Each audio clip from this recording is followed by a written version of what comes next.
লাগতো না বাইতে রাই আর কোন ধরলে যা আছে মোটামুটি চলে কিন্তু ছোটো ছোটো স্টাইল পাটা দিচ্ছে স্যাম্পল ওয়াটার এটাও শেষ। আমার গ্যাদারিং কাজ নাই, গ্যাদারিং কাজ যা ছিল প্রায় শেষ। এখন এই যে কাঠকুচগুলা মার্কিং করে কিছু কাঠকুচ কাটিয়া একদম পরিষ্কার করে ফেলবো, চারিদিকে পরিষ্কার করে ফেলবো। আপনি জয়েন্ট কবে থেকে দিবেন? চাইছিলাম 1 তারিখ থেকে দিব।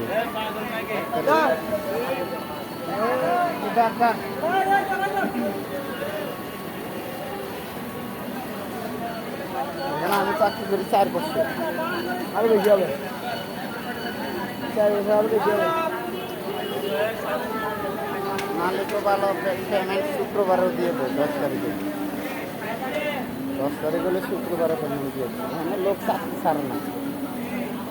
আরেক ভাই দেবের রোল এবার বেতন 6 মাস 1 বছর মাসে বেতন দেয় অটো।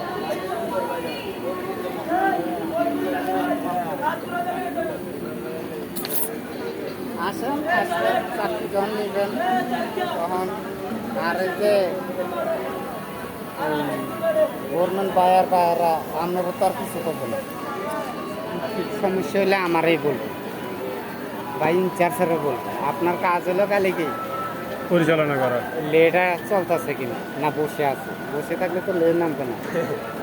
এক্সপোর্টিং নামাইতে পারলে তো আর আপনার টেনশন নাই। নাম্বারিং ম্যান নাম্বারিং করবে, বান্ডিল ম্যান বান্ডিল করবে, হ্যাঁ এখানে সাপ্লাই ম্যান সাপ্লাই দিবে।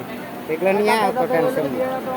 শুধু আপনার বললাম না 4-5 জন লোক দিলে 3টা লে চলবে। 3টা লে চললে সময় আরামসে কি সুইংয়ের লগে জানো না। এখনই যাই, আমি এখনই যাই। আমার 10টা রাখতে বলে, আমি 10টা রাখি না। 3 দিন রাখে আর রাখি না। আজকে হাসান তো বেশি ওভার টাইম চায় না, তো 2 ঘন্টা 3 ঘন্টা ওভার টাইম চায়। 8টা একটু বেশি ওভার টাইম করলে ছেলেগুলো কাজ করতে চায় না। 7টায় ছুটি হলে কাটিংও 7টায়। কারণ আমি একা থেকে ওই 1 ঘন্টা, তাও সুইং 8টা রাখছে, আমি 8টা রাখছি। এটা নিয়ে আমার ধরছে তো হাসান স্যারে, আপনি 10টা রাখেন না কেন? আমার চাপ, আমি তো চাপ 10টা রাখলে লোকজনের ফিলিংস বলতে হবে আমি চলে ওদেরকে টার্গেট দিই, ওরা টার্গেট মতো কাজ করবি যে আমি ওদেরকে 8টা ছুটি দিই বা 7টা ছুটি দিতেছি।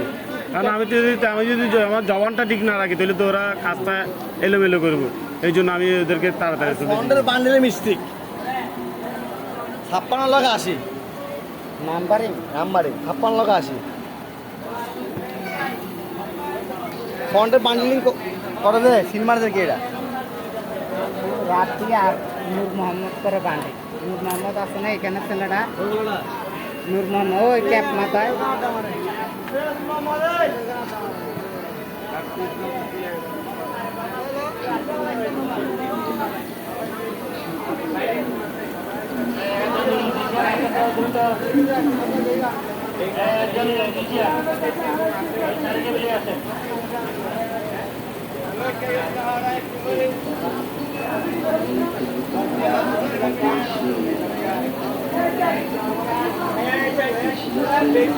ভালো